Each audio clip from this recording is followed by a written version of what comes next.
क्या हालचाल? बढ़िया, मजे में। चलिए, है लड़का, खड़ा हो जाइए, खड़ा हो जाइए। जो गेम चला रहे थे, सो सो। हाँ, प्राचीन पढ़े हैं आप? हाँ या ना? पूरा पढ़े हैं या आधा पढ़े हैं? कहाँ से कहाँ तक पढ़े हैं? मौर्योत्तर काल से पढ़े हैं। चलिए ठीक है, मौर्योत्तर काल से पढ़े हैं तो गुप्त तो पढ़े ही होंगे। मौर्योत्तर काल में ही गुप्त ही आता है, गुप्त आता है। ठीक है, गुप्त तो पढ़े ही होंगे, निश्चित तौर पर पढ़े होंगे आप। ठीक है, और मौर्योत्तर काल में, मौर्योत्तर काल पढ़े हैं ना, या उसके बाद पढ़े? उसके बाद से पढ़े। अच्छा ठीक है, कोई बात नहीं है। बताइए, कौन गुप्त शासक हुए जिन्होंने गरुड़ की जगह मयूर की आकृति वाला सिक्का जारी किया? शांत रहिए। कौन गुप्त शासक हुए जिन्होंने गरुड़ के जगह मयूर के चित्र वाले सिक्के जारी किए? स्कंद गुप्त ना, कुमार गुप्त ना जी, कुमार गुप्त ना होगा। बताइए, कॉपी में इतना बढ़िया बढ़िया बात लिखा हुआ है और क्लासरूम में बैठ करके आप गेम खेल रहे हैं, सोई सोई कर रहे हैं, तो रूम पे आप क्या करते होंगे? आप हमको ये बात बताइए। रूम पर तो आप खुलेआम क्या करते होंगे कहना मुश्किल है। समझ गए? है हल्ला काहे कर रहे हैं? समझे? तो ऐसा काम मत कीजिए। कम से कम जहां पे रहते हैं ना, जहां पे आते हैं ना पढ़ने के लिए, कम से कम वहां का मर्यादा रखिए। मतलब क्लासरूम में है तो पढ़ने लिखने वाला बात होना चाहिए, पढ़ाई लिखाई होना चाहिए। जब आप क्लासरूम में भी गेम ही खेल रहे हैं, रूम पर तो आप गेम खेलते ही होंगे, इसमें तो कोई शक नहीं है। समझ गए? तो ऐसा काम मत कीजिए। रिक्वेस्ट करते हैं हाथ जोड़ करके, दीजिए पैर आपका हम पकड़ लेते हैं। ठीक है, तो क्लासरूम में आइए तो सिर्फ पढ़ाई लिखाई का बात कीजिए। आइए, आपका हम पैरों पकड़ लेते हैं। समझे? शर्म तो आपको होगा नहीं, तो आगे से ही काम नहीं न कीजिएगा। बोलिए, क्लासरूम में आएंगे, जब तक टीचर नहीं आएगा तब तक कॉपी पढ़ेंगे। कॉपी उठाइए, कॉपी उठाइए। बोलिए, बोलिए, मां सरस्वती का कसम। बोलिए, मां सरस्वती का कसम। कसम, कसम। बोलिए कसम, बोलिए कसम। अरे बोलिए ना जी, कसम। क्लासरूम में कॉपी पढ़ेंगे जब तक टीचर नहीं आता है, जब तक टीचर नहीं आता है। गेम नहीं खेलेंगे, गेम नहीं खेलेंगे, गेम नहीं खेलेंगे, फोन यूज नहीं करेंगे। बैठ जाइए। चलिए आइए, पिछले क्लास में जो पढ़ाए हैं उसका रिवीजन कर लेते हैं और फिर आगे बढ़ जाएंगे हम लोग। ठीक है, बताइए, इस्लाम धर्म का उदय कब हुआ? 7वीं सदी ईसवी में। 7वीं सदी ईसवी में। इस्लाम धर्म के संस्थापक पैगंबर हजरत मोहम्मद साहब। इस्लाम का शाब्दिक अर्थ अल्लाह को समर्पित होना। पैगंबर का शाब्दिक अर्थ ईश्वर का दूत, अल्लाह का संदेश वाहक। पैगंबर हजरत मोहम्मद साहब अपने अनुयायियों को 5 व्रतों का पालन करने को कहा। वे कौन कौन से थे?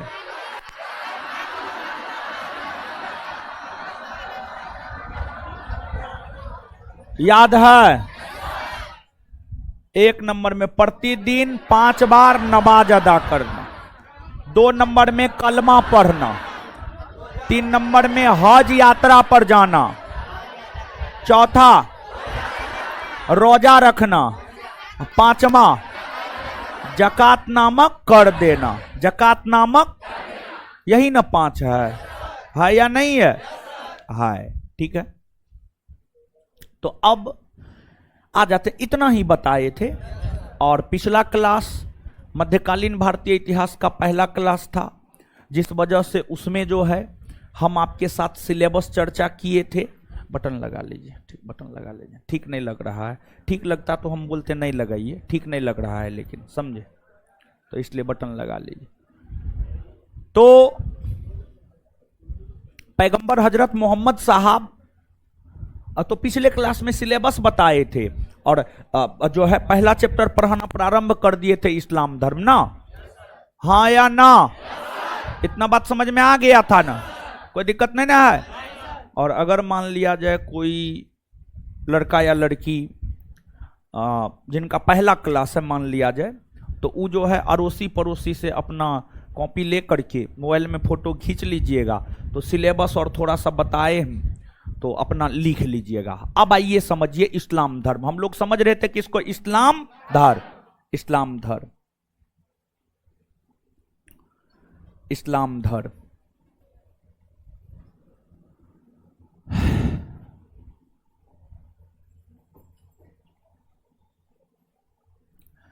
जो इस्लाम धर्म है, आप सब लोग इस बात से तो अवगत हो चुके हैं कि इस्लाम धर्म की स्थापना पैगंबर हजरत मोहम्मद साहब ने 7वीं सदी ईस्वी में किया, तथा पैगंबर हजरत मोहम्मद साहब ने अपने अनुयायियों को 5 व्रतों का पालन करने को कहा। और पैगंबर हजरत मोहम्मद साहब ने अपने अनुयायियों को जिन 5 व्रतों का पालन करने को कहा, उस बात से भी आप अवगत हो चुके हैं, वो भी बात हम आपको बता चुके हैं, समझा चुके हैं, और साथ ही साथ हम आपको लिखा भी चुके हैं। अब हम लोग यहां से थोड़ा सा आगे बढ़ते हैं। अब जो इस्लाम धर्म के संस्थापक या प्रवर्तक पैगंबर हजरत मोहम्मद साहब थे। पैगंबर हजरत मोहम्मद साहब का जन्म 570 ईस्वी में सऊदी अरब के मक्का में हुआ था, सऊदी अरब के मक्का में हुआ था। तो जो इस्लाम धर्म के संस्थापक या प्रवर्तक पैगंबर हजरत मोहम्मद साहब थे, पैगंबर हजरत मोहम्मद साहब थे, इनका जन्म 570 ईस्वी में सऊदी अरब के मक्का में, 570 ईस्वी में सऊदी अरब के मक्का में कुरैश कबीला में हुआ था। कुरैश कबीला, समझ गए, कुरैश कबीला में हुआ था। और देखिए यहां पर आपको सऊदी अरब का क्षेत्र है, ये जो है आपको सऊदी अरब का क्षेत्र है, ये सऊदी अरब का क्षेत्र है। जो ब्लैक कलर से हम आपको डार्क कर रहे हैं, ये जो है आपको सऊदी अरब का क्षेत्र है। और इसी सऊदी अरब के अंतर्गत जो है आपको मक्का हुआ करता था, और इसी मक्का वाले इलाका में हजरत मोहम्मद साहब का जन्म हुआ। और इस अरब प्रायद्वीप में, अरब प्रायद्वीप में कबीलाई शासन व्यवस्था का प्रचलन हुआ करता था, कबीलाई शासन व्यवस्था का प्रचलन हुआ करता था।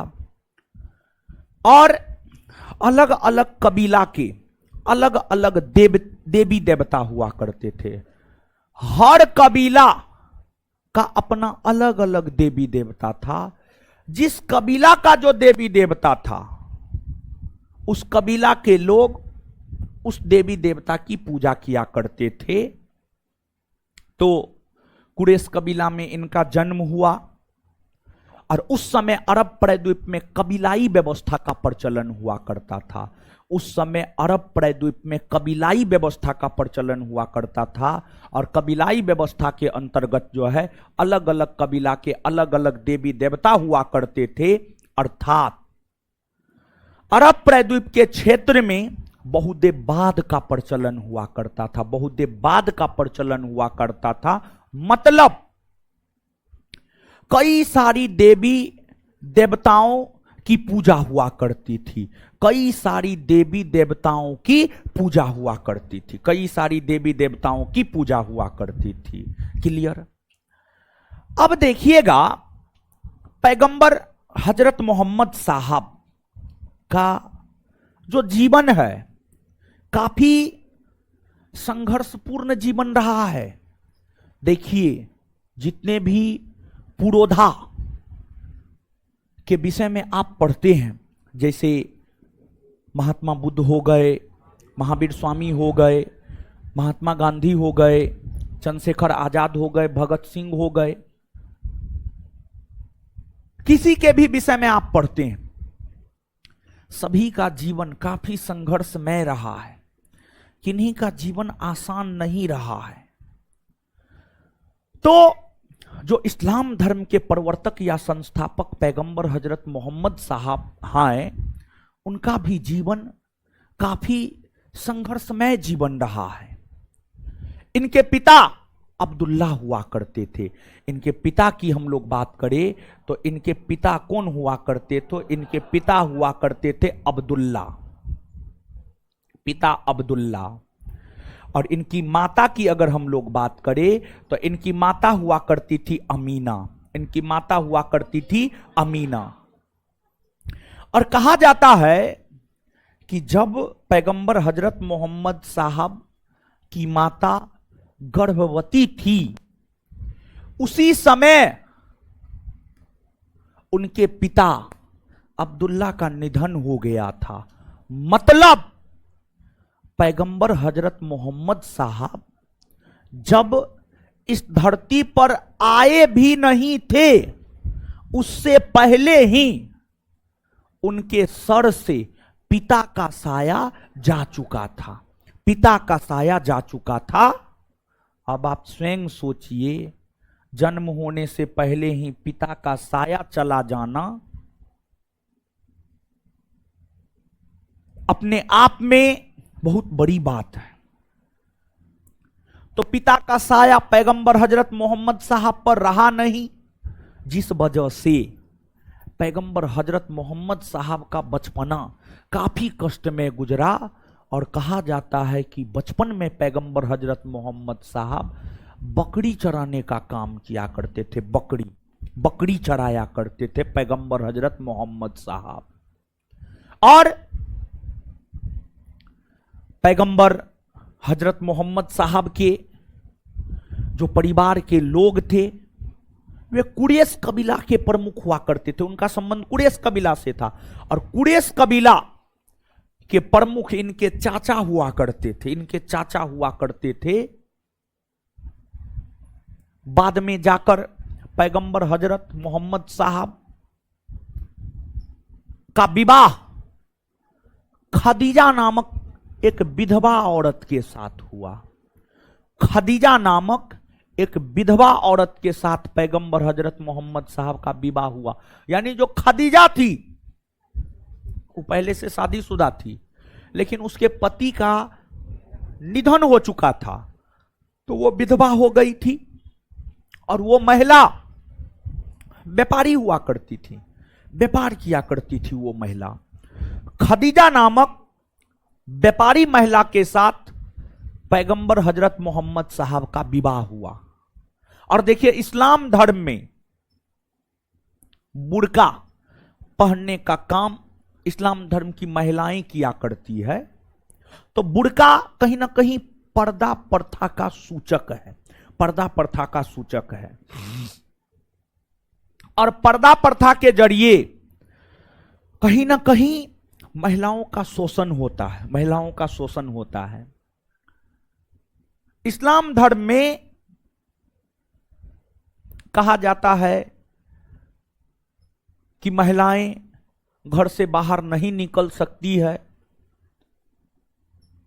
तो पैगंबर हजरत मोहम्मद साहब जो कि इस्लाम धर्म के संस्थापक थे, उनका विवाह खदीजा नामक विधवा के साथ हुआ था और वो व्यापारी हुआ करती थी।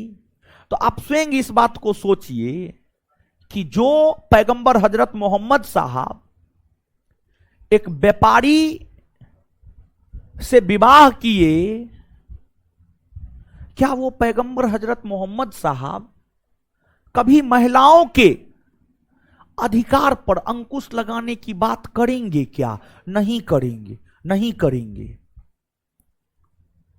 लेकिन देखिए, हमारे जो पूर्वज है वो कह करके कुछ और चले गए हैं, उसकी व्याख्या अलग अलग धर्मगुरु अलग अलग तरीका से करते हैं।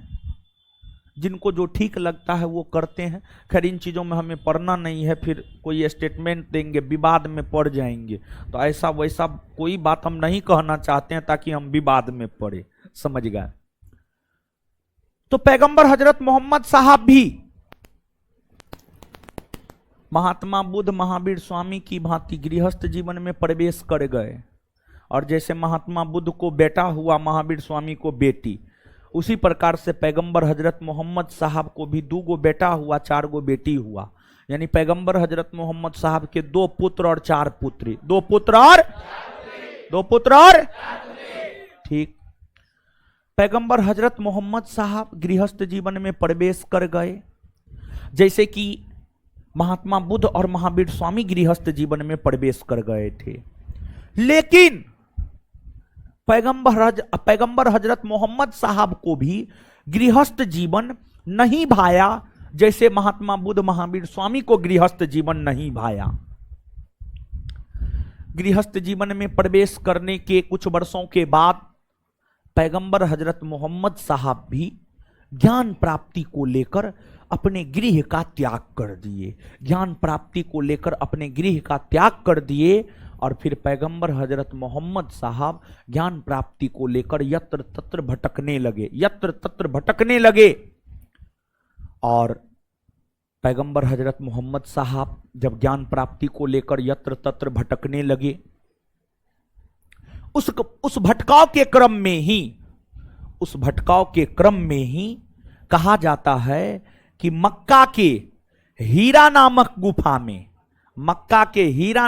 गुफा में 610 ईस्वी में पैगंबर हजरत मोहम्मद साहब को ज्ञान के अनुभूति का एहसास हुआ, अर्थात ज्ञान की प्राप्ति हुई। और जब पैगंबर हजरत मोहम्मद साहब को ज्ञान की प्राप्ति हुई तो ज्ञान प्राप्ति के बाद ही पैगंबर हजरत मोहम्मद साहब ने इस्लाम धर्म की स्थापना करी। और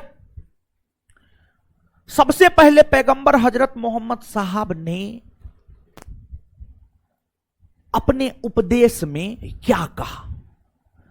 जैसे महात्मा बुद्ध और महावीर स्वामी को जब ज्ञान प्राप्त हुआ तो वो धर्म स्थापित करके अपने धर्म का प्रचार प्रसार करना शुरू किए, हाँ या ना। और जब धर्म का प्रचार प्रसार करना शुरू किए तो उपदेश देना शुरू किए, हाँ। उसी प्रकार से पैगंबर हजरत मोहम्मद साहब भी उपदेश देना शुरू किए। पैगंबर हजरत मोहम्मद साहब भी क्या करना शुरू किए? क्या किए? उपदेश देना शुरू किए। पैगंबर हजरत मोहम्मद साहब ने अपने उपदेश में बहुदेववाद की प्रथा की आलोचना किया और एकेश्वरवाद के ऊपर बल देने का उन्होंने काम किया। तो पैगंबर हजरत मोहम्मद साहब ने बहुदेववाद की प्रथा की आलोचना किया और एकेश्वरवाद के ऊपर बल दिया। यानी देखिए, पैगंबर हजरत मोहम्मद साहब ने अरब प्रायद्वीप में यह देखा, अलग अलग कबीला है और अलग अलग कबीला के अलग अलग देवी देवता है, सब अपना अलग अलग देवी देवता को पूजता है। तो पैगंबर हजरत मोहम्मद साहब ने अरब प्रायद्वीप के लोगों को कहा,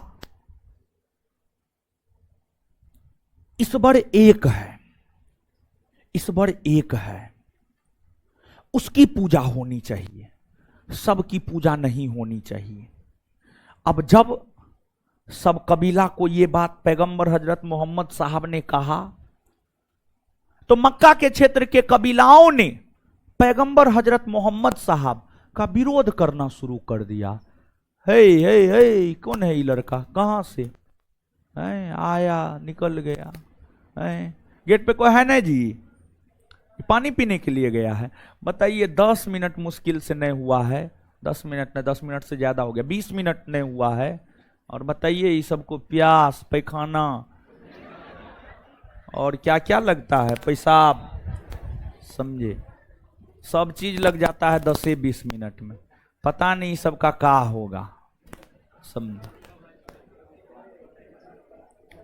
चलिए तो क्लासरूम से नहीं निकलने दिए, एक आध रोज क्लासरूम में करवा दीजिए, ठीक है। कहाँ है, कोई स्टाफो नहीं नजर आ रहा, कहाँ है जी?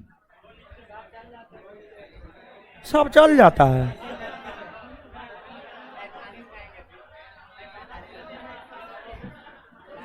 यो सब खूब मजा मारता है ना। बताइए कोई ना है। अब बिट्टू झा का क्लास होता क्या होता, तब तो रहता होगा, रहता है। अरे कहाँ रहते हैं? कार्ड चेक कर रहे थे। कौन चीज का कार्ड चेक कर रहे? ई बैच का। और सब ना है। ऊपर में कोई लड़का है ना, एक लड़का है ना, कोचिंग का है ना लड़का।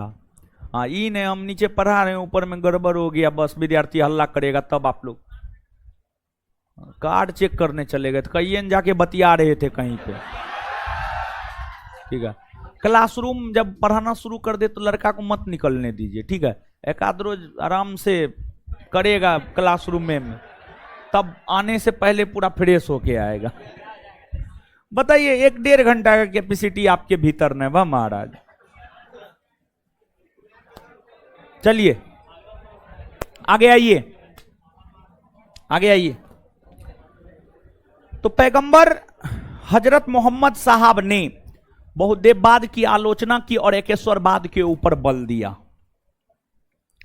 तो अलग अलग कबीला का जो अलग अलग देवी देवता था, पैगंबर हजरत मोहम्मद साहब के ना इक्के गो अल्लाह की इबादत करना, बाद बाकी किसी की नहीं। तो फिर अन्य कबीला क्या, पैगंबर हजरत मोहम्मद साहब स्वयं जिस कबीला से बिलोंग करते थे, कुरैश कबीला, कुरैश कबीला के लोगों ने भी पैगंबर हजरत मोहम्मद साहब का विरोध किया। कहा कि पगला गया है, ही एकेश्वरवाद जो कह रहा है, कर रहा है, पगला गया है।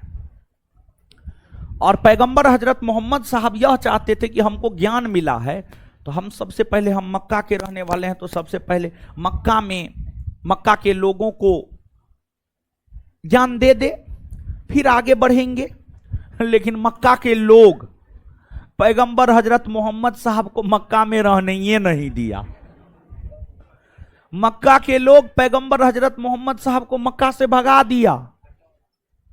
तब फिर पैगंबर हजरत मोहम्मद साहब चले गए मदीना। कहां चले गए? मदीना। तो जो पैगंबर मदीना भी सऊदी अरब में ही है, मक्का और मदीना दोनों सऊदी अरब में है।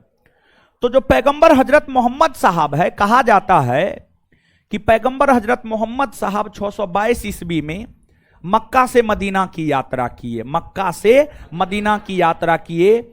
और जो पैगंबर हजरत मोहम्मद साहब 622 ईस्वी में मक्का से मदीना की यात्रा किए, इसी को इतिहास में हिजरी संवत कहा जाता है। क्या कहा जाता है? हिजरी संवत। हिजरी संवत कहा जाता है। और जो हिजरी संवत है, यह इस्लामी जगत का प्रथम संवत है। यह इस्लामी जगत का प्रथम संवत है, हिजरी संवत। हिजरी संवत फिर लागू हुआ, पूरे इस्लामी जगत में लागू हुआ।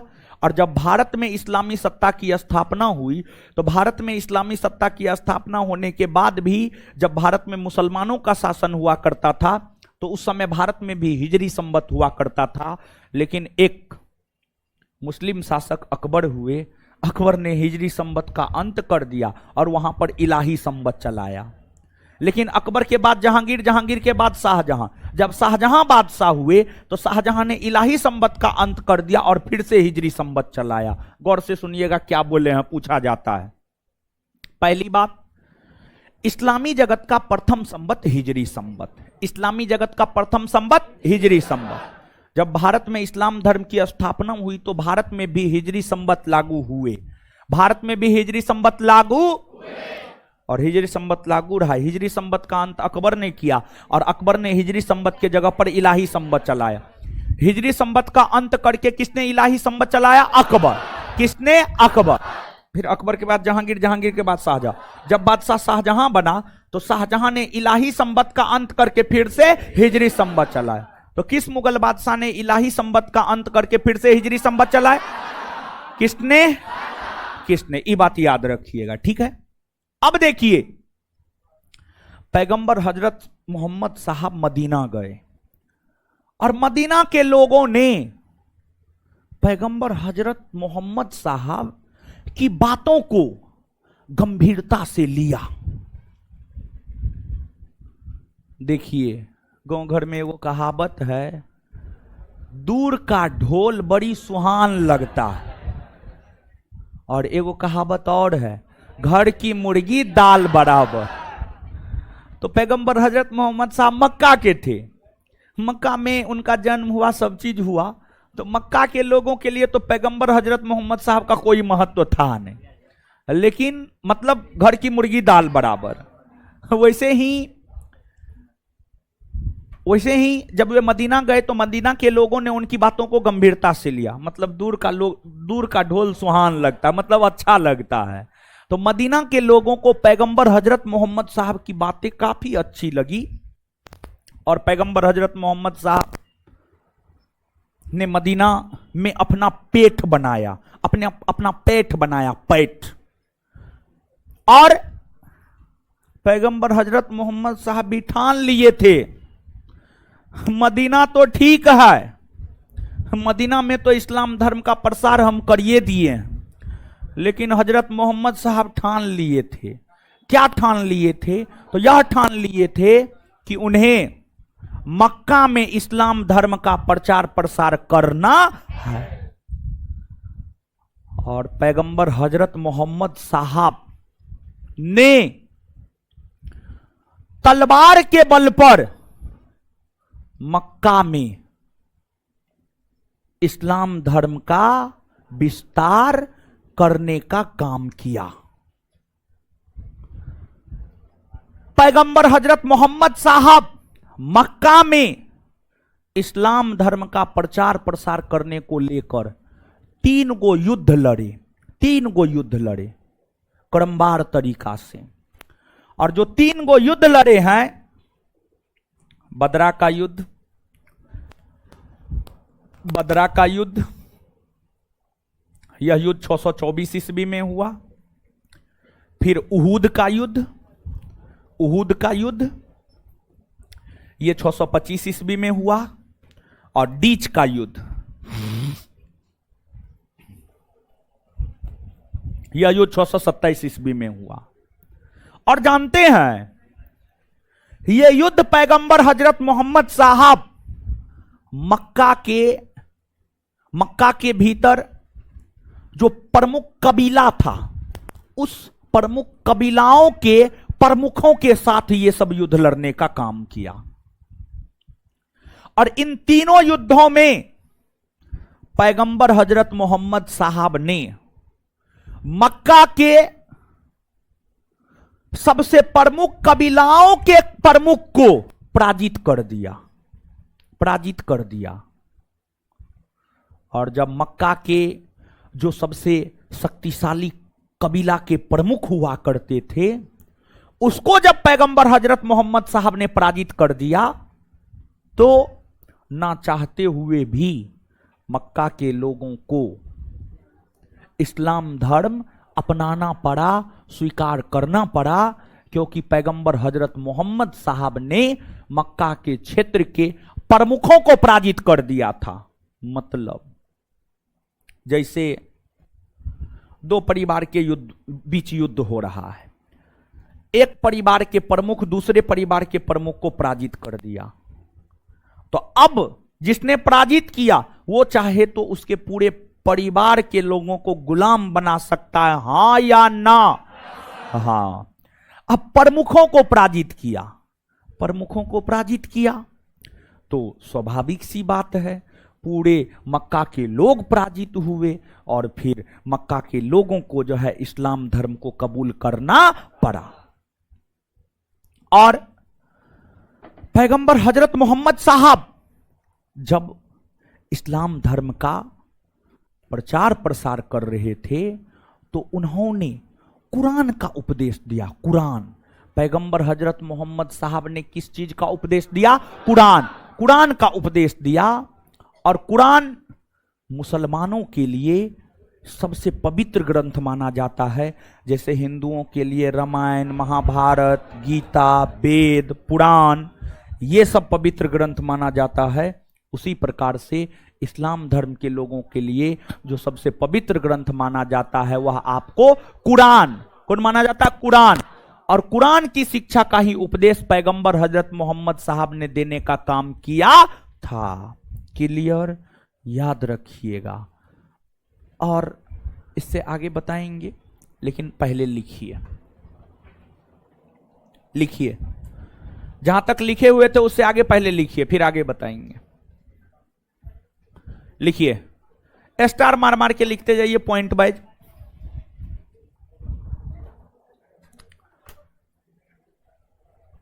लिखिएगा, पैगंबर हजरत मोहम्मद साहब का जन्म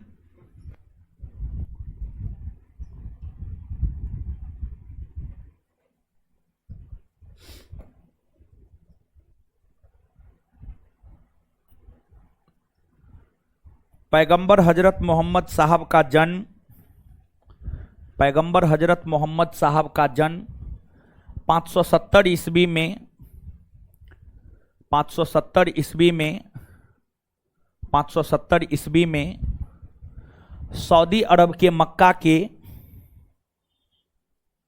सऊदी अरब के मक्का के सऊदी अरब के मक्का के कुरैश कबीला में सऊदी अरब के मक्का के कुरैश कबीला में सऊदी अरब के मक्का के कुरैश कबीला में हुआ था हुआ था हुआ था हुआ था इनके पिता अब्दुल्ला और माता अमीना थी। इनके पिता अब्दुल्ला और माता अमीना थी। माता अमीना थी। इनके पिता अब्दुल्ला और माता अमीना थी। माता अमीना थी। Full stop. संभवतः संभवतः उसी में संभवतः संभवतः पैगंबर हजरत मोहम्मद साहब के संभवतः संभवतः पैगंबर हजरत मोहम्मद साहब के संभवतः पैगंबर हजरत मोहम्मद साहब के जन्म होने से पहले ही संभवतः पैगंबर हजरत मोहम्मद साहब के जन्म होने से पहले ही उनके पिता का निधन हो चुका था। उनके पिता का निधन हो चुका था। उनके पिता का निधन हो चुका था। उनके पिता का निधन हो चुका था, जिस कारण जिस कारण जिस कारण जिस कारण हजरत मोहम्मद साहब का बचपना जिस कारण हजरत मोहम्मद साहब का बचपना जिस कारण हजरत मोहम्मद साहब का बचपना काफी कष्ट में गुजरा। जिस कारण हजरत मोहम्मद साहब का बचपना काफी कष्ट में गुजरा। काफी कष्ट में गुजरा। कष्ट में गुजरा। काफी कष्ट में गुजरा। काफी कष्ट में गुजरा। काफी कष्ट में गुजरा। Full stop. Full stop. Next point, पैगंबर हजरत मोहम्मद साहब का विवाह। नेक्स्ट पॉइंट, पैगंबर हजरत मोहम्मद साहब का विवाह।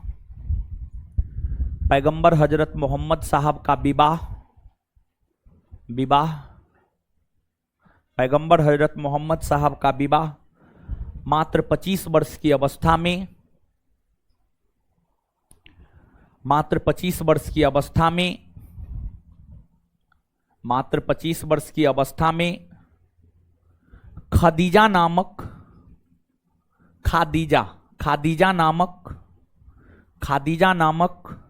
विधवा व्यापारी महिला के साथ हुआ था। खादीजा नामक विधवा व्यापारी महिला के साथ हुआ था। खादीजा नामक विधवा व्यापारी महिला के साथ हुआ था। खादीजा नामक विधवा व्यापारी महिला के साथ हुआ था। खादीजा नामक विधवा व्यापारी महिला के साथ हुआ था। खादीजा नामक विधवा व्यापारी महिला के साथ हुआ था। Full stop, full stop, full stop. उसी में पैगंबर हजरत मोहम्मद साहब को 2 पुत्र और 4 पुत्री, पैगंबर हजरत मोहम्मद साहब के 2 पुत्र और 4 पुत्रियां थी। पैगंबर हजरत मोहम्मद साहब के 2 पुत्र और 4 पुत्रियां थी। उसी में पैगंबर हजरत मोहम्मद साहब के 2 पुत्र और 4 पुत्रियां थी। पैगंबर हजरत मोहम्मद साहब के 2 पुत्र और 4 पुत्रियां थी। पैगंबर हजरत मोहम्मद साहब के 2 पुत्र और 4 पुत्रियां थी। 2 पुत्र और 4 पुत्रियां थी। Next point, next point.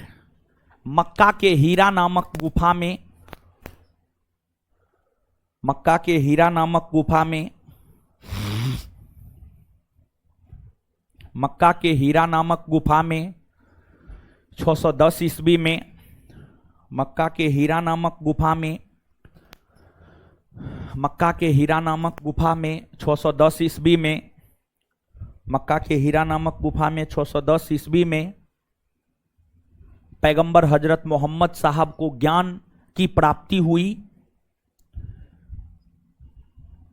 Mecca के हीरा नामक गुफा में 610 ईस्वी में पैगंबर हजरत मोहम्मद साहब को ज्ञान की प्राप्ति हुई। पैगंबर हजरत मोहम्मद साहब को ज्ञान की प्राप्ति हुई।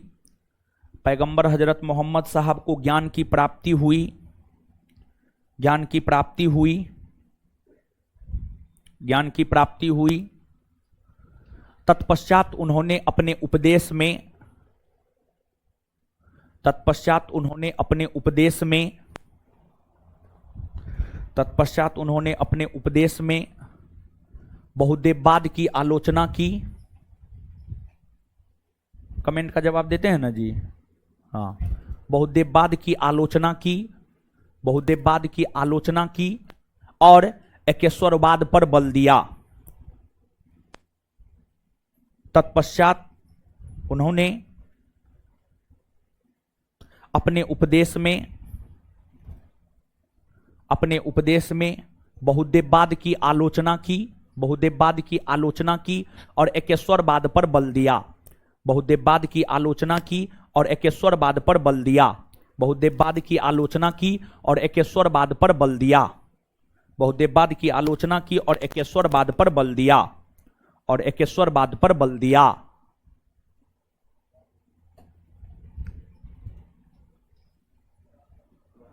Next point, next point. पैगंबर हजरत मोहम्मद साहब 622 ईस्वी में, पैगंबर हजरत मोहम्मद साहब 622 ईस्वी में,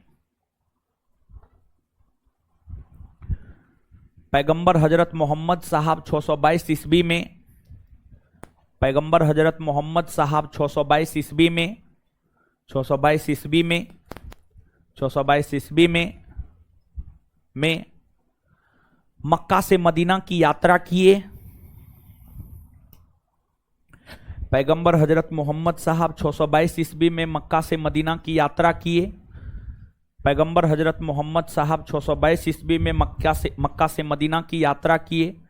पैगंबर हजरत मोहम्मद साहब 622 ईस्वी में मक्का से मदीना की यात्रा किए। यही घटना इस्लामी जगत में, यही घटना इस्लामी जगत में, यही घटना इस्लामी जगत में, यही घटना इस्लामी जगत में, यही घटना इस्लामी जगत में हिजरी संबत के नाम से जाना जाता है। यही घटना इस्लामी जगत में हिजरी संबत के नाम से जाना जाता है। हिजरी संबत के नाम से जाना जाता है। हिजरी संबत के नाम से जाना जाता है। नेक्स्ट पॉइंट, नेक्स्ट पॉइंट लिखिएगा। मुगल बादशाह अकबर ने,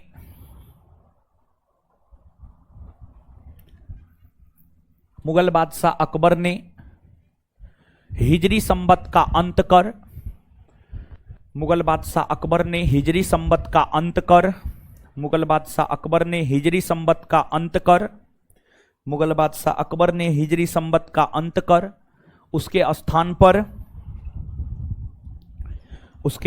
पर इलाही संवत की शुरुआत किया, उसके स्थान पर इलाही संवत की शुरुआत किया, उसके स्थान पर इलाही संवत की शुरुआत किया, उसके स्थान पर इलाही संवत की शुरुआत किया, उसके स्थान पर इलाही संवत की शुरुआत किया, इलाही संवत की शुरुआत किया।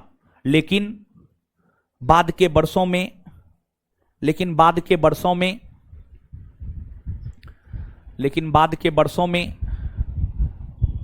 बादशाह शाहजहां ने लेकिन बाद के वर्षों में बादशाह शाहजहां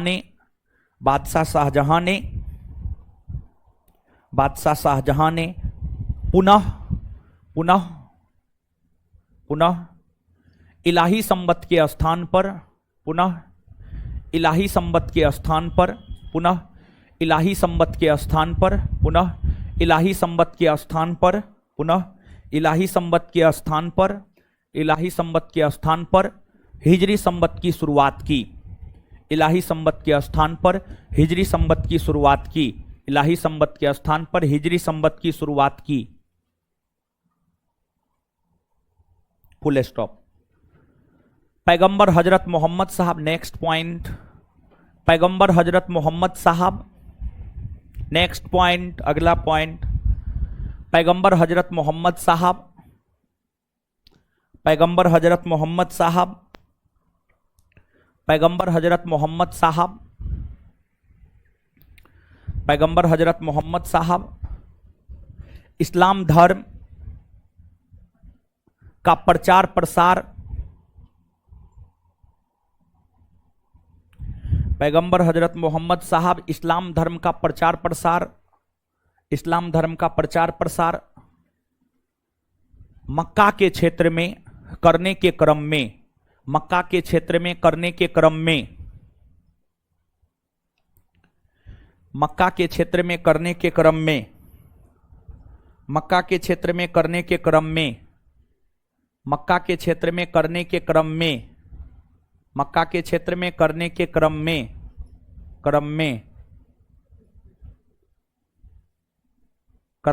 में कुछ युद्ध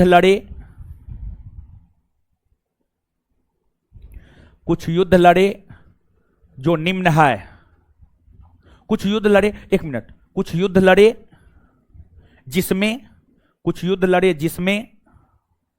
जिसमें मोहम्मद साहब की जीत हुई, जिसमें मोहम्मद साहब की जीत हुई, जिसमें मोहम्मद साहब की जीत हुई, जिसमें मोहम्मद साहब की जीत हुई, जिसमें मोहम्मद साहब की जीत हुई, ये युद्ध जिसमें मोहम्मद साहब की जीत हुई, ये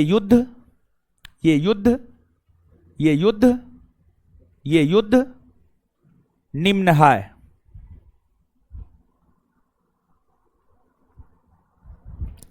एक नंबर में बदरा का युद्ध, एक नंबर में बदरा का युद्ध, एक नंबर में बदरा का युद्ध डैश देकर, यह युद्ध 624 ईस्वी में हुआ है। एक नंबर में बदरा का युद्ध डैश देकर, एक नंबर में बदरा का युद्ध डैश देकर,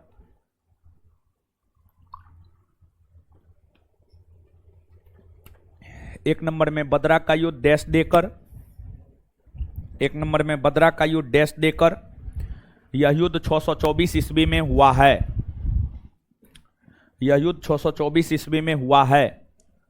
दो नंबर में उहुद का युद्ध, दो नंबर में उहुद का युद्ध, बोर्ड पे लिखा हुआ है सब चीज। दो नंबर में उहुद का युद्ध, दो नंबर में उहुद का युद्ध, यह युद्ध 625 ईस्वी में हुआ है, यह युद्ध 625 ईस्वी में हुआ है, यह युद्ध 625 ईस्वी में हुआ है। तीन नंबर में डीच का युद्ध, तीन नंबर में डीच का युद्ध, तीन नंबर में डीच का युद्ध, डीच का युद्ध, यह युद्ध 627 ईस्वी में हुआ है, यह युद्ध 627 ईस्वी में हुआ है, यह युद्ध 627 ईस्वी में हुआ है। हुआ है। चलिए यहीं तक ना बताए थे, अब आगे ध्यान से सुनिए। सुन रहे हैं? लिख लिए? सुनने की अवस्था में आ गए? अब सुनिए, समझिए। देखिए, पैगंबर हजरत मोहम्मद साहब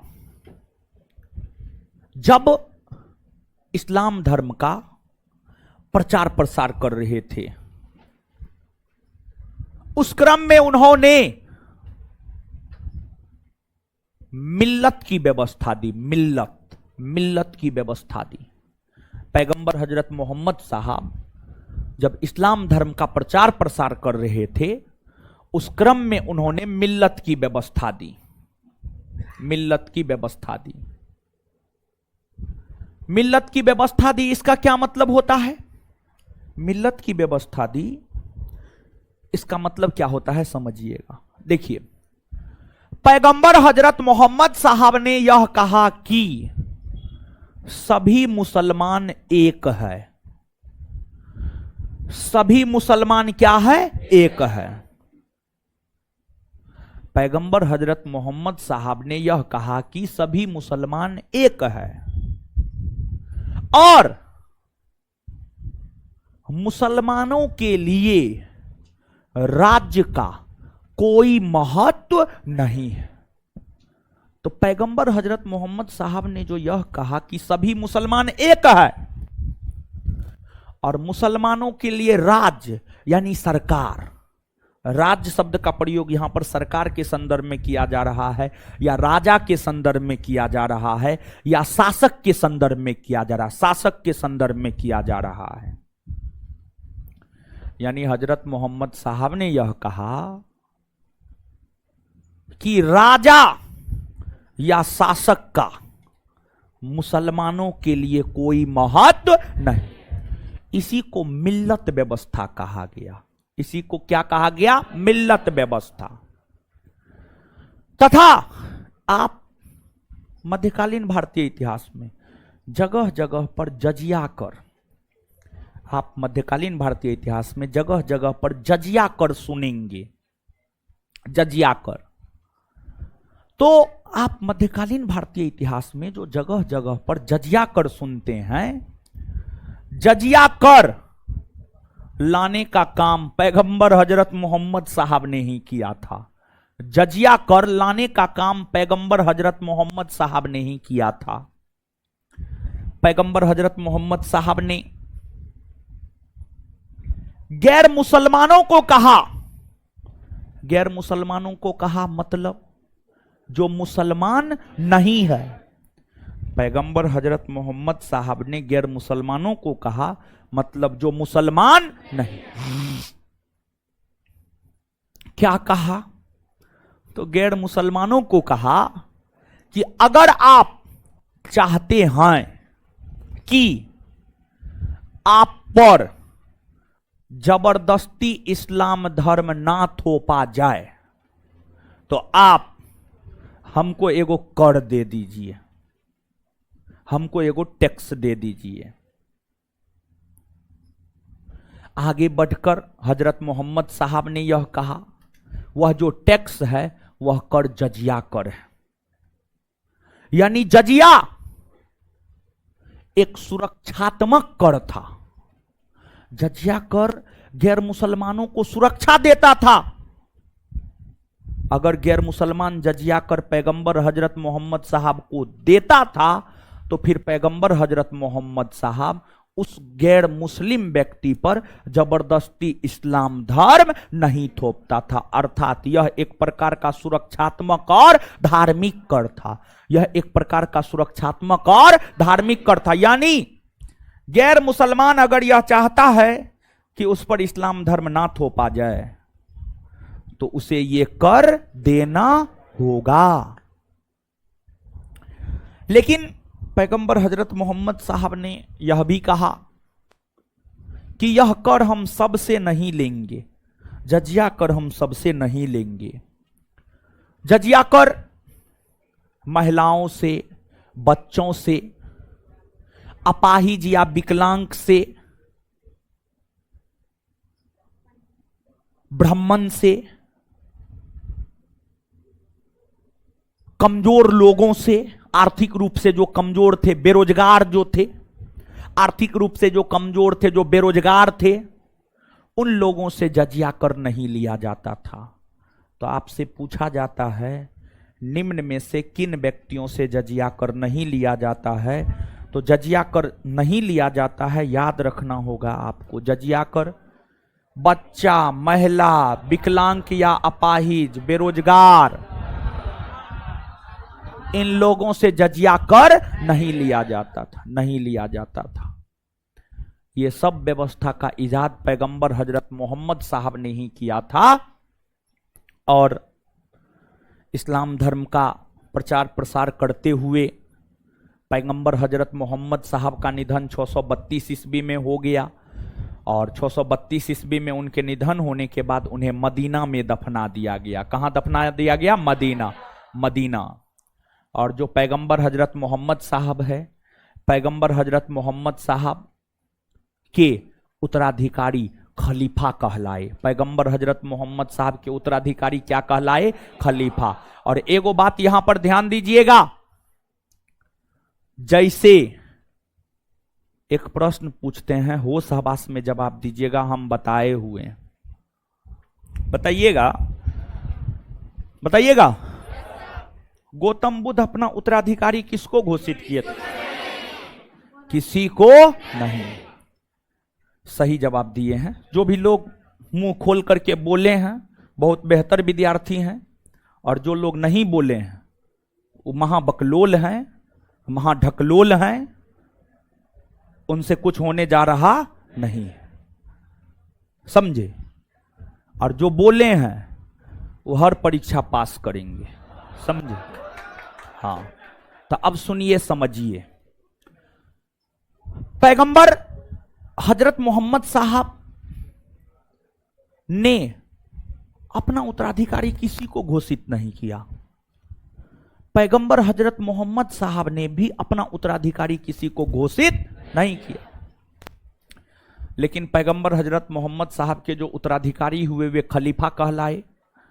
और खलीफा के पद पर कई सारे लोग बैठे हैं, लेकिन पैगंबर हजरत मोहम्मद साहब के ठीक बाद जो खलीफा बने वो याद रखना जरूरी है। बाद बाकी नहीं भी याद रखेंगे, कहीं कोई दिक्कत नहीं होने जा रहा है। पैगंबर हजरत मोहम्मद साहब के निधन होने के बाद जो प्रथम खलीफा बना है वो अबू बकर बना है। अबू बकर, अबू बकर, अबू बकर के बाद उमर, उमर के बाद उस्मान, उस्मान के बाद अली, सॉरी हाँ उस्मान के बाद अली, हाँ हाँ उस्मान के बाद अली। तो मुख्यतः जानते हैं ये जो अबू बकर है, अबू बकर के विषय में मुख्य तौर पर आपको याद रखना है, ठीक है।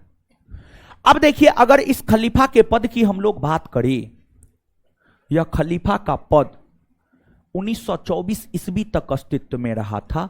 अगर हम लोग खलीफा के पद की बात करें तो जो खलीफा का पद है, खलीफा का पद 1924 ईस्वी तक अस्तित्व में रहा था। 1924 ईस्वी तक अस्तित्व में रहा था। और इस खलीफा के पद को समाप्त तुर्की के शासक मुस्तफा कमाल पाशा ने किया था। तुर्की के शासक मुस्तफा कमाल पाशा ने, तुर्की के शासक मुस्तफा कमाल पाशा ने किया। अब पैगंबर हजरत मोहम्मद साहब क्या कहे थे? सभी मुसलमान एक है। पैगंबर हजरत मोहम्मद साहब क्या कहे थे? सभी मुसलमान एक है, सभी मुसलमान एक है। लेकिन जानते हैं, जैसे हिंदू कई अलग अलग जाति में, कई अलग अलग उपजाति में हिंदू बटा हुआ है, हाँ, वैसे ही मुस्लिम भी मुख्यतः शिया और सुन्नी में, शिया और सुन्नी में बटा हुआ है। लेकिन जो है शिया और सुन्नी भी कई छोटे छोटे भागों में बटे हुए हैं, समझ गए। जो चीज हिंदू धर्म में देखने को मिलता है वही चीज इस्लाम धर्म में भी देखने को मिलता है, समझ गए। और जैसे फॉरवर्ड हिंदू, बैकवर्ड हिंदू, दोनों में थोड़ा मनमुटाव है, वैसे ही शिया और सुन्नी में भी मनमुटाव है। तो पैगंबर हजरत मोहम्मद साहब के निधन होने के बाद, पैगंबर हजरत मोहम्मद साहब के निधन होने के बाद इस्लाम धर्म दो भाग में बट गया। और इस्लाम धर्म जो दो भाग में बटा, शिया और सुन्नी, शिया और सुन्नी।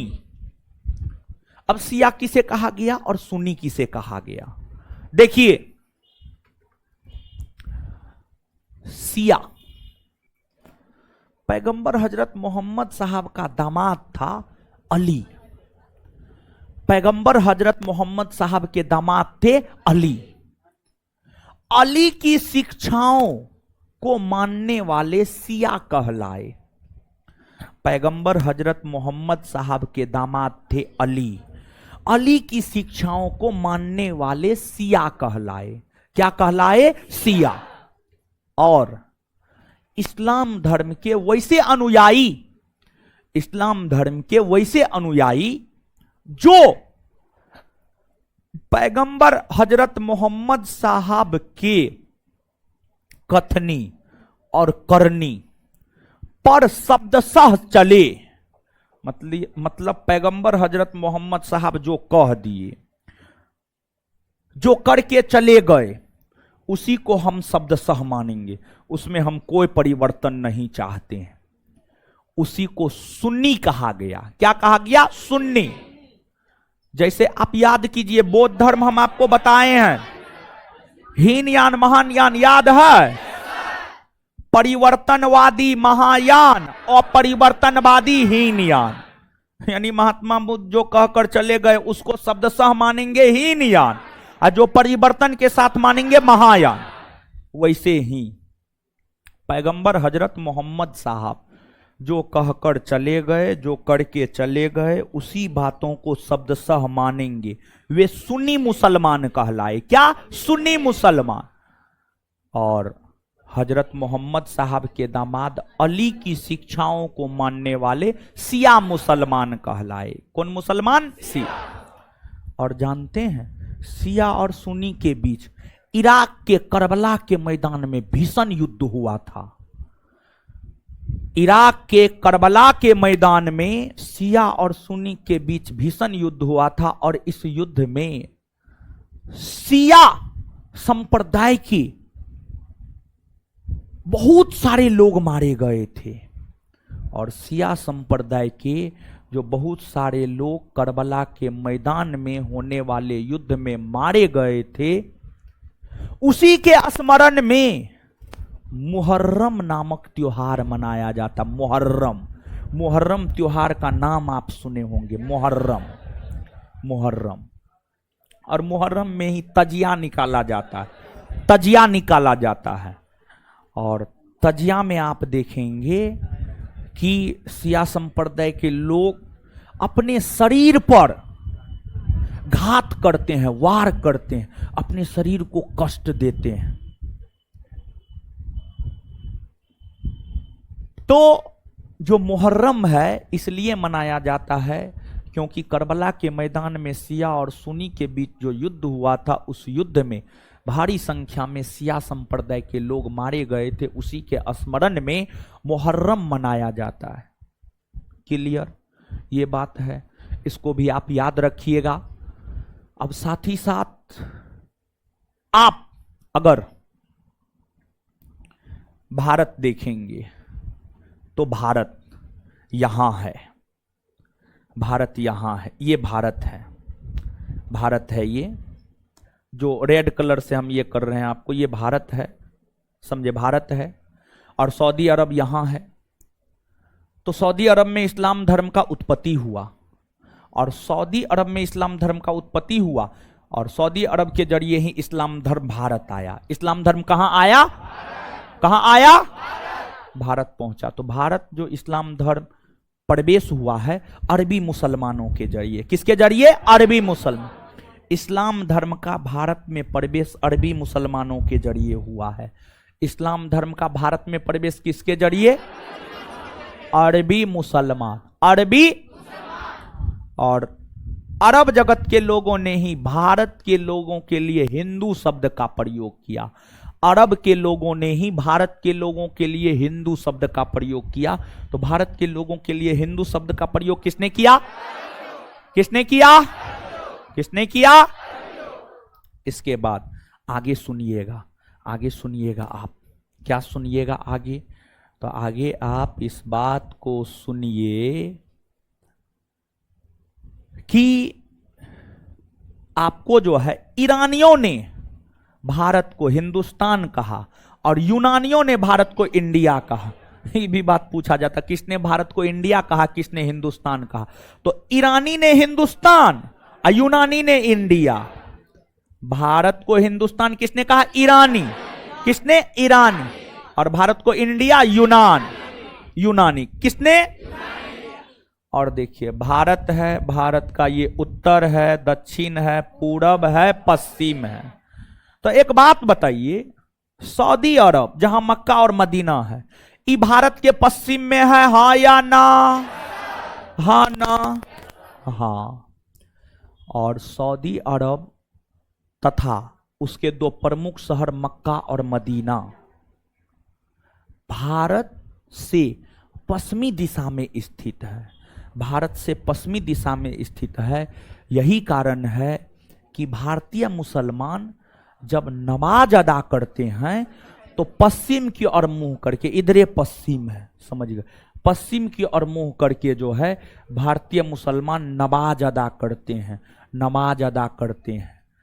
इस पश्चिम की ओर की दिशा को किबला कहा जाता है। क्या कहा जाता? किबला। क्या कहा जाता? किबला। किबला कहा जाता। एक बार फिर से सुनिएगा, सऊदी अरब का क्षेत्र जहां इस्लाम धर्म की उत्पत्ति हुई वह भारत से किस दिशा में स्थित? और यही कारण है कि भारतीय मुसलमान जब नमाज पढ़ते हैं तो कौन दिशा में होकर? तो सऊदी अरब का क्षेत्र पश्चिम में, इसलिए भारतीय मुसलमान नमाज पश्चिम की ओर होकर के पढ़ते हैं, जिसे भारतीय इतिहास में कहा जाता है किबला। क्या कहा जाता है? किबला, जिसे किबला कहा जाता है। ठीक है, ये बात है। इतना अब आप लिखिए, फिर आगे देखेंगे। लिखिए, और जितना लिखा है तो उतना याद करवा दिए हैं ना?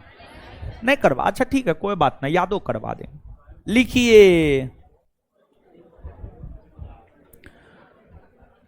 नीचे से अगला पॉइंट।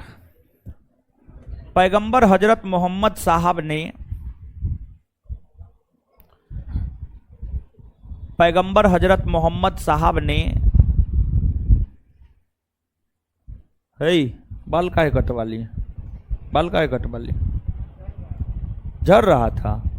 आय तोरी का, आय नहीं तो गंजा हो जाएगा कुछ दिन में। शादियों भी आने होगा महाराज, जल्दी कहिए, हम करवा देते हैं शादी ब्याह। कीजिएगा।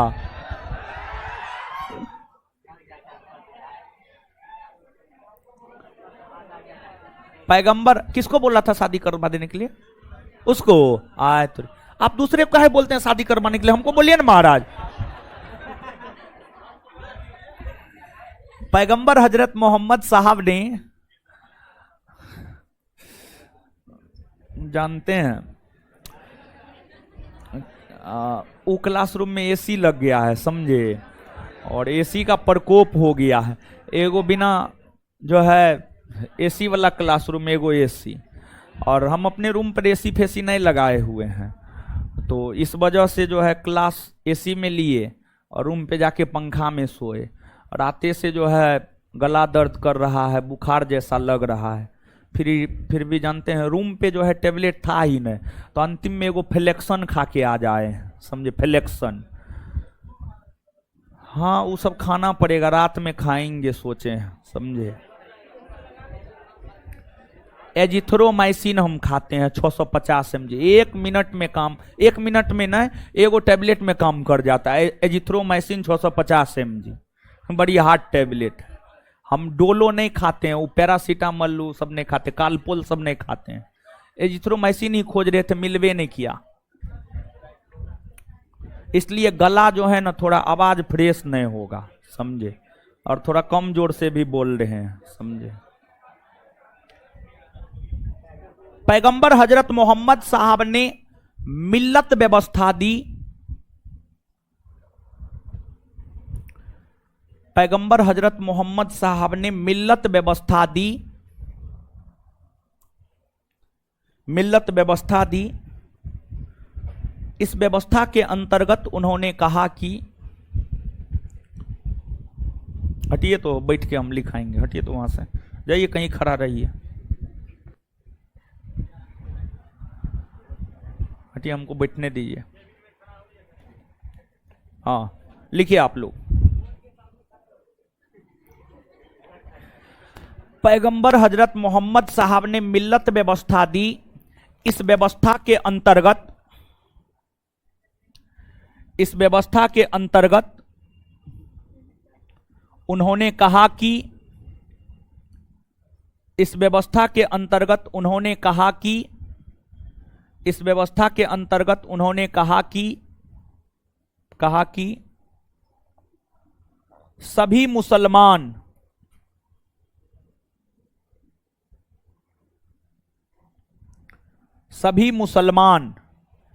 एक है,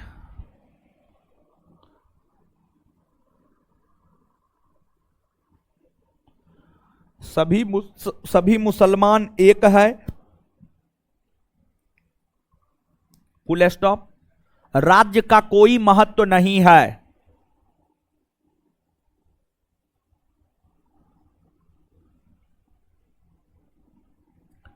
next point, next point, next point. पैगंबर हजरत मोहम्मद साहब ने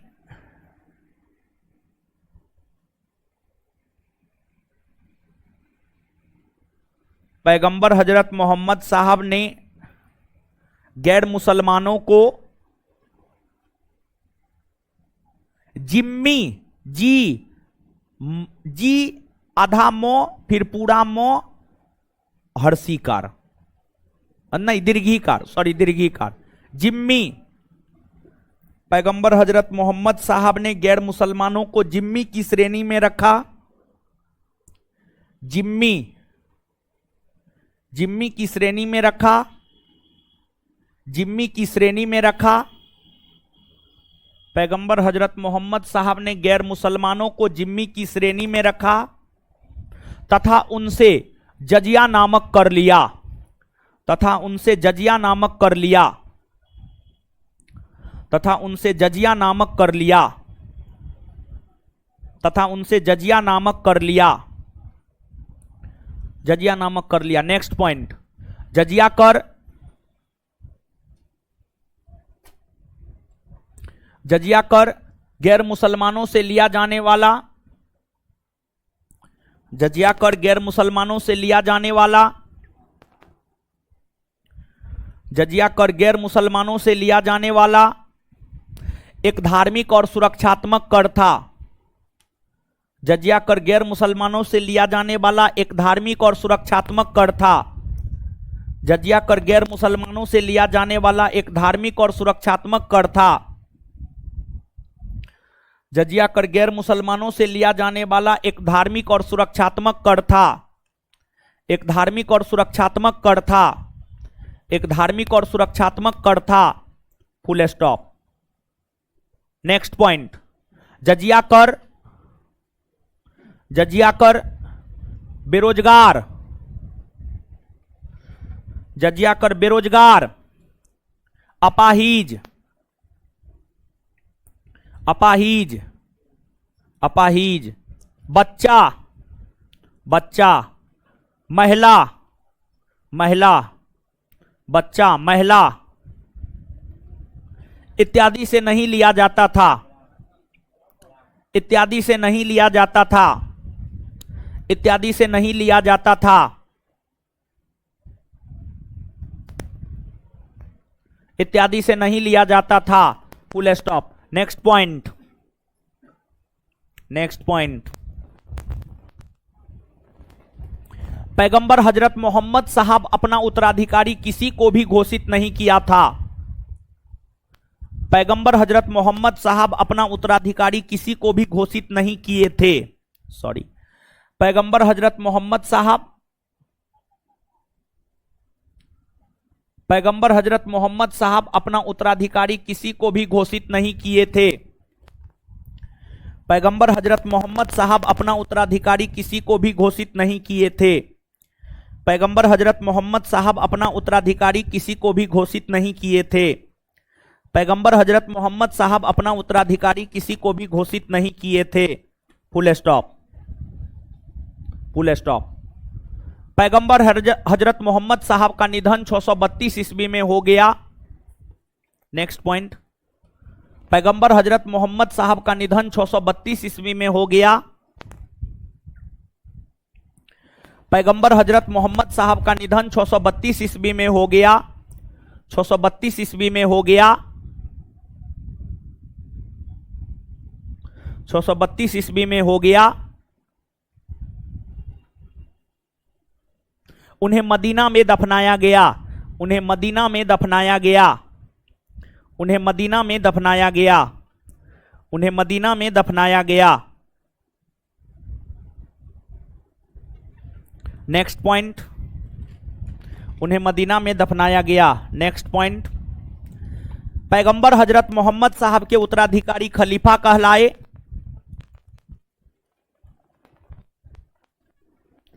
पैगंबर हजरत मोहम्मद साहब के उत्तराधिकारी खलीफा कहलाए।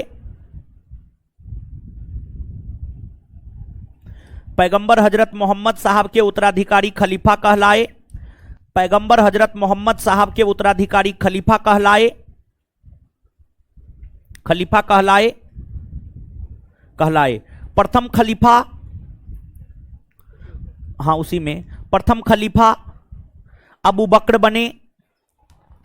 प्रथम खलीफा अबू बकर बने। देखिए थोड़ा बोर्ड ऊपर कर दीजिए। प्रथम खलीफा अबू बकर बने। प्रथम खलीफा अबू बकर बने। प्रथम खलीफा अबू बकर बने। तत्पश्चात, तत्पश्चात बोर्ड ऊपर किए, तत्पश्चात उमर, उस्मान और अली खलीफा बने। तत्पश्चात उमर, उस्मान, अली खलीफा बने। कॉमा दे दीजिएगा। तत्पश्चात उमर, उस्मान, अली। तत्पश्चात उमर, उस्मान और अली खलीफा बने। तत्पश्चात उमर, उस्मान, अली खलीफा बने। नेक्स्ट पॉइंट, खलीफा के पद को 1924 ईस्वी में, खलीफा के पद को 1924 ईस्वी में, खलीफा के पद को 1924 ईस्वी में, खलीफा के पद को 1924 ईस्वी में तुर्की के शासक मुस्तफा कमाल पाशा ने समाप्त कर दिया। खलीफा के पद को 1924 ईस्वी में तुर्की के शासक मुस्तफा कमाल पाशा ने समाप्त कर दिया। खलीफा के पद को 1924 ईस्वी में तुर्की के शासक मुस्तफा कमाल पाशा ने समाप्त कर दिया। खलीफा के पद को 1924 ईस्वी में तुर्की के शासक मुस्तफा कमाल पाशा ने समाप्त कर दिया। खलीफा के पद को 1924 ईस्वी में तुर्की के शासक मुस्तफा कमाल पाशा ने समाप्त कर दिया। मुस्तफा कमाल पाशा ने समाप्त कर दिया। नेक्स्ट पॉइंट, अरब वासियों ने भारत में रहने वाले लोगों के लिए हिंदू शब्द का सर्वप्रथम प्रयोग किया। अरब वासियों ने भारत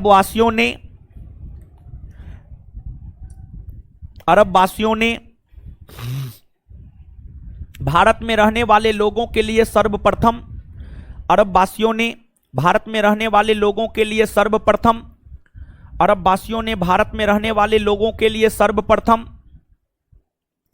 अरब वासियों ने भारत में रहने वाले लोगों के लिए सर्वप्रथम, अरब वासियों ने भारत में रहने वाले लोगों के लिए सर्वप्रथम, सर्वप्रथम, सर्वप्रथम, सर्वप्रथम, सर्वप्रथम हिंदू शब्द का प्रयोग किया। Full stop, full stop. ईरानियों ने, फुल स्टॉप, ईरानियों ने नेक्स्ट पॉइंट, हाँ, ईरानियों ने भारत के लिए हिंदुस्तान, ईरानियों ने भारत के लिए हिंदुस्तान, ईरानियों ने भारत के लिए हिंदुस्तान, ईरानियों ने भारत के लिए हिंदुस्तान, ईरानियों ने भारत के लिए हिंदुस्तान तथा तथा तथा यूनानियों ने तथा यूनानियों ने भारत के लिए इंडिया शब्द का प्रयोग किया तथा यूनानियों ने भारत के लिए इंडिया शब्द का प्रयोग किया तथा यूनानियों ने भारत के लिए इंडिया शब्द का प्रयोग किया तथा यूनानियों ने भारत के लिए इंडिया शब्द का प्रयोग किया तथा यूनानियों ने भारत के लिए इंडिया शब्द का प्रयोग किया। नेक्स्ट पॉइंट, भारतीय मुसलमान भारतीय मुसलमान भारतीय मुसलमान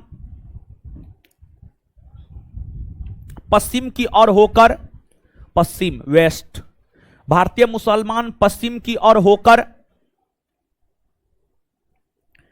भारतीय मुसलमान पश्चिम की ओर होकर नमाज अदा, भारतीय मुसलमान पश्चिम की ओर होकर नमाज अदा, भारतीय मुसलमान पश्चिम की ओर मुंह करके, सॉरी पश्चिम की ओर मुंह करके, सॉरी थोड़ा जोड़ लीजिए, भारतीय मुसलमान पश्चिम की ओर मुंह करके, भारतीय मुसलमान पश्चिम की ओर मुंह करके नमाज अदा, नमाज अदा, भारतीय मुसलमान पश्चिम की ओर मुंह करके नमाज अदा, नमाज अदा इसलिए करते हैं, नमाज अदा इसलिए करते हैं, नमाज अदा इसलिए करते हैं क्योंकि सऊदी अरब भारत के पश्चिम में स्थित है, क्योंकि सऊदी अरब भारत के पश्चिम में स्थित है, क्योंकि सऊदी अरब भारत के पश्चिम में स्थित है, फुल स्टॉप। सऊदी अरब में ही इस्लाम धर्म का उत्पत्ति हुआ था, सऊदी अरब में ही इस्लाम धर्म का उत्पत्ति हुआ था, सऊदी अरब में ही इस्लाम धर्म का उत्पत्ति हुआ था, सऊदी अरब में ही इस्लाम धर्म का उत्पत्ति हुआ था, आय तोड़ी क्या, सऊदी अरब में ही इस्लाम धर्म का उत्पत्ति हुआ था, सऊदी अरब में ही इस्लाम धर्म का उत्पत्ति हुआ था, फुल स्टॉप। यही इस्लाम धर्म है। सिया सुन्नी नहीं लिखा है, नीचे से लिखिए, लिखिए। पैगंबर हजरत मोहम्मद साहब के निधन होने के बाद, पैगंबर हजरत मोहम्मद साहब के निधन होने के बाद, पैगंबर हजरत मोहम्मद साहब के निधन होने के बाद, पैगंबर हजरत मोहम्मद साहब के निधन होने के बाद इस्लाम धर्म दो भाग शिया और सुन्नी में बट गया था। इस्लाम धर्म दो भाग शिया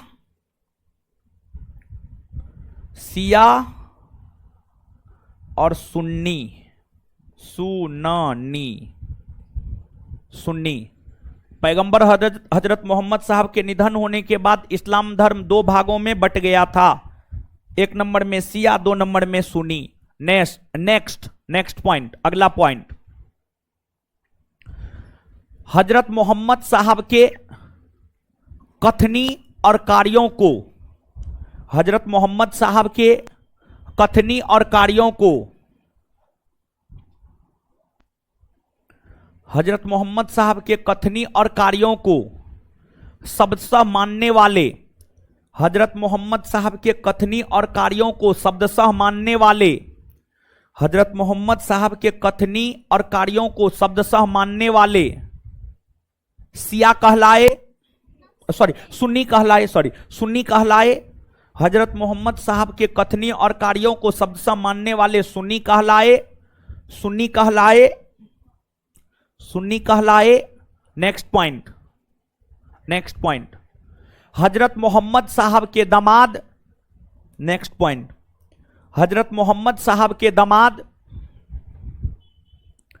हजरत मोहम्मद साहब के दामाद अली की शिक्षाओं, हजरत मोहम्मद साहब के दामाद अली की शिक्षाओं, हजरत मोहम्मद साहब के दामाद अली की शिक्षाओं में विश्वास करने वाले, में विश्वास करने वाले शिया कहलाए, में विश्वास करने वाले शिया कहलाए, में विश्वास करने वाले शिया कहलाए। नेक्स्ट पॉइंट, इराक के करबला के मैदान में, नेक्स्ट पॉइंट, इराक के करबला के मैदान में, इराक के करबला के मैदान में, इराक के करबला के मैदान में, मैदान में, इराक के करबला के मैदान में शिया और सुन्नी के बीच संघर्ष हुआ, शिया और सुन्नी के बीच संघर्ष हुआ। इराक के करबला के मैदान में शिया और सुन्नी के बीच संघर्ष हुआ, संघर्ष हुआ। इस संघर्ष में, इस संघर्ष में, इस संघर्ष में भारी संख्या में शिया संप्रदाय के लोग मारे गए, भारी संख्या में शिया संप्रदाय के लोग मारे गए, भारी संख्या में शिया संप्रदाय के लोग मारे गए, भारी संख्या में शिया संप्रदाय के लोग मारे गए। उन्हीं के स्मरण में, उन्हीं के स्मरण में मुहर्रम मनाया जाता है, उन्हीं के स्मरण में मुहर्रम मनाया जाता है, मुहर्रम मनाया जाता है, मुहर्रम मनाया जाता है। नेक्स्ट पॉइंट, इस्लाम धर्म का सबसे पवित्र ग्रंथ कुरान है। नेक्स्ट पॉइंट, इस्लाम धर्म का सबसे पवित्र ग्रंथ कुरान है, इस्लाम धर्म का सबसे पवित्र ग्रंथ कुरान है, कुरान है। पैगंबर हजरत मोहम्मद साहब, उसी में, हां उसी में, पैगंबर हजरत मोहम्मद साहब ने कुरान का ही उपदेश दिया। इस्लाम धर्म का सबसे पवित्र ग्रंथ कुरान है, पैगंबर हजरत मोहम्मद साहब ने कुरान का ही उपदेश दिया, पैगंबर हजरत मोहम्मद साहब ने कुरान का ही उपदेश दिया।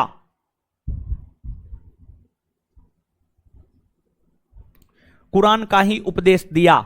नेक्स्ट पॉइंट, देवदूत जिब्रियल ने, देवदूत जिब्रियल ने,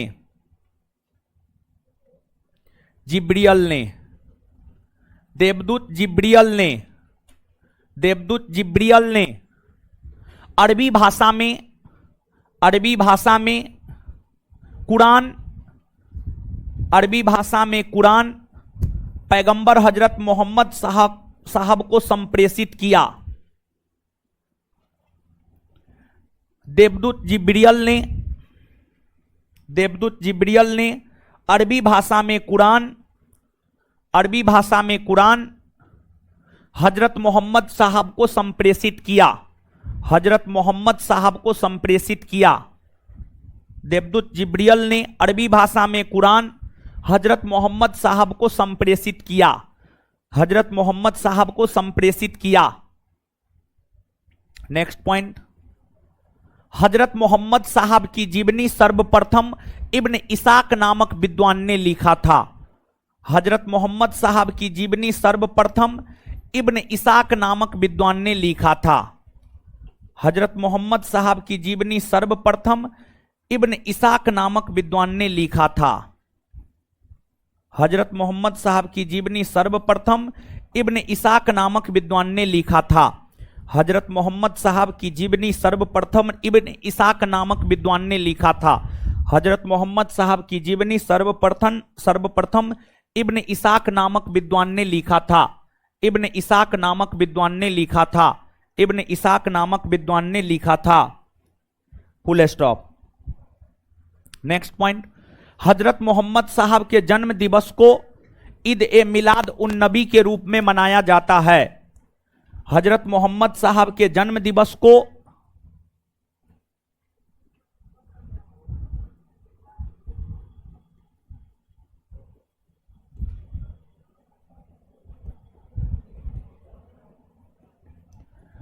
हजरत मोहम्मद साहब के जन्म दिवस को ईद ए मिलाद उन नबी के रूप में मनाया जाता है।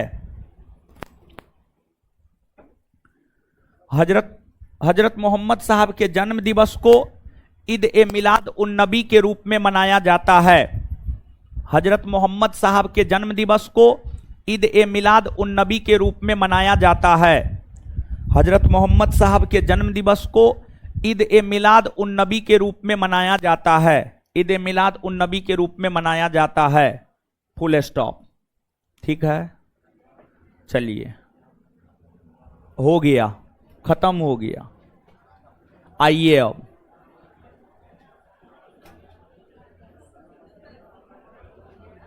आइए बोर्ड पे आइए, है बोर्ड पे आइए, याद कीजिए।